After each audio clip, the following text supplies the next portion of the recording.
मोरनी diet प्रशिक्षण में प्रशिक्षण लेते हुए ये कल पेपर में लिखेगा। विषय एक, विधि अनेक। एक ही विषय को अलग अलग विधियों के माध्यम से पढ़ाया जा सकता है ना? जैसे हिंदी विषय को पढ़ाना है, कोई अगर उसकी सिंगिंग बढ़िया है तो भैया वो गा पाएगा, नहीं बढ़िया है तो वो बताएगा, उसका मतलब बताएगा, छोड़ देगा। ठीक, ये डिपेंड करता है पढ़ाने वाले के ऊपर कि उसे कौन सी विधि में इंटरेस्ट ज्यादा क्रिएट होता है। बल्कि ऐसा होना नहीं चाहिए, इंटरेस्ट हमें बच्चों के इंटरेस्ट के अकॉर्डिंग काम करना है। लेकिन हमारा इंटरेस्ट भी मायने इसलिए है क्योंकि हमें जो आता है हम वैसे ही प्रदर्शन कर पाते हैं। नेक्स्ट है अंतःक्रियात्मक पाठ योजना। अंतःक्रियात्मक पाठ योजना, पार्ट्स ऑफ द पजल। ऐसे बच्चों के लिए पार्ट्स ऑफ द पजल। अंतःक्रियात्मक पाठ योजना, parts of the puzzle.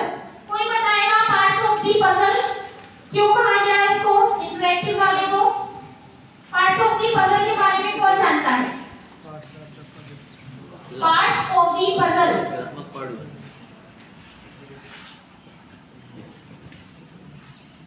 Puzzle तो जानते हैं,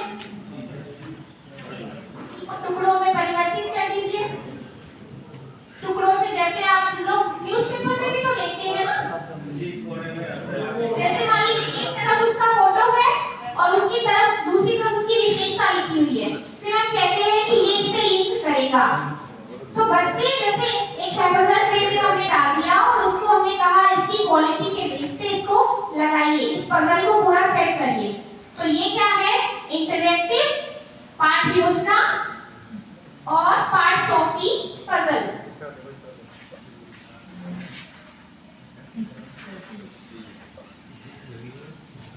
अब एक टॉपिक है आगमन विधि और निगमन विधि।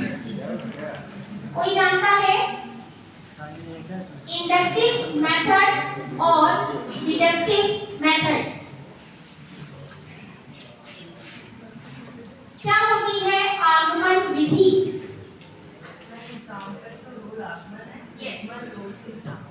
हाँ, जब मैं पढ़ रही थी तो निगमन को मैंने ऐसे याद किया था, नियम से उदाहरण। निगमन यानी नियम और फिर उदाहरण। जब हम नियम